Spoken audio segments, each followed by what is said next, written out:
Niin, että sanotaan, että tieto lisää tuskaa, ja tuossa edellisessä videossa kun vaihdoin ton Fiatin ilmaputsarin, niin eihän se nyt ihan oikein mennyt. Eli käydään nyt läpi, miten se pitäisi vaihtaa. Joo, eli minä tosiaan niin purin tämän vasemman puoliskon pois tästä ilmansuodattimesta, mikä oli vähän hankala, kun tämä oli tämä vararengasteline tässä tiellä.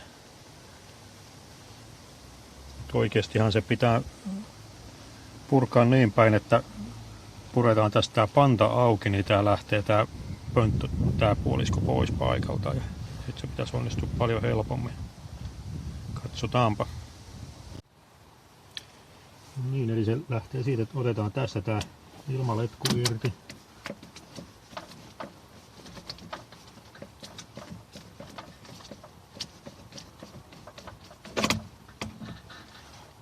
Sitten nämä metalliklipsut, alapuolet löytyy yksi. Eli nyt tää irtoaa tämä päätä tästä löysälle, ja sitten löysetään tää panta.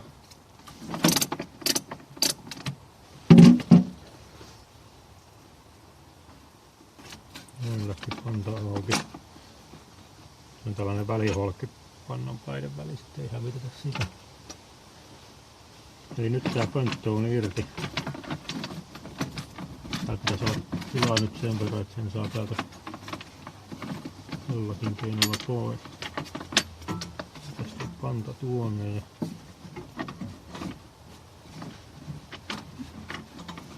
katsotaan taikko. Niin täällä kyllä liikaa tilaa on nyt. Annetaan pönttöä suoratinta tuonne päin, niin näin lähti tää suoratin kotelo. Ja nyt kun on suoratin kotelo saatu pois, niin nyt päästään helposti tähän ilmasuodattimen kiinnitysmutteriin käsiksi ja saadaan se tätä kautta pois.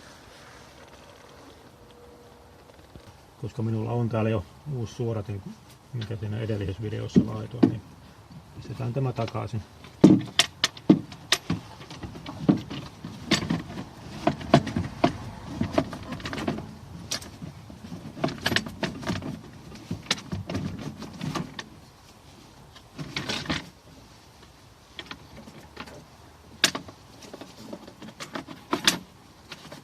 Kiinnityspanta tänne. Se pitää katsoa, että se menee tuolta alta tuonne kiinnityshäkkyrään. Sitä on jollakin kiinni.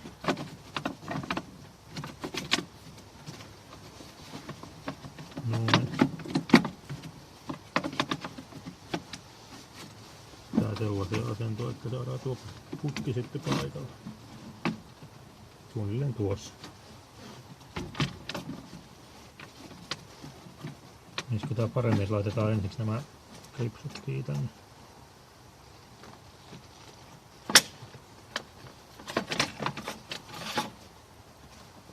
Sitä nyt sopiva.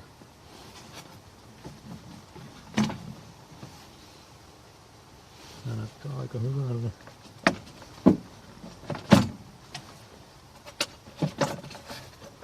Ota lisää klipsuja. Tää alimmainen. Näin.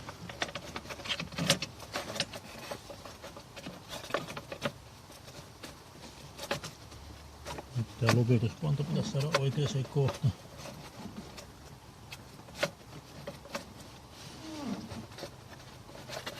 Hetkinen. Pitää vähän käsin kokeilla. Nyt se meni tuo alimmainen klipsu väärään paikkaan. Meni vahingossa panta sen alimman klipsun täältä yli. Niin, auki ja uudelleen kiinni. Noin.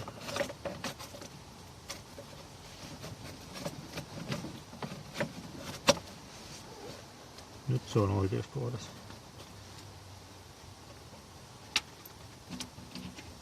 Tänne nyt pultti ja väliholkki paikalle ja kierretään kiinni.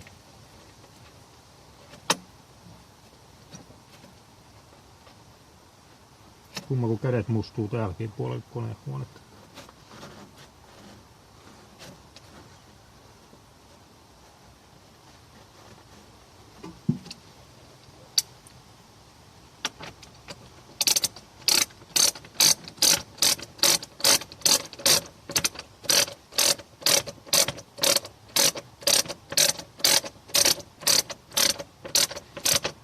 Eli kiristetään niin kauan kun tää puristuu tää väliholkki tänne tiukasti, niin silloin se on sopivalla kireydellä.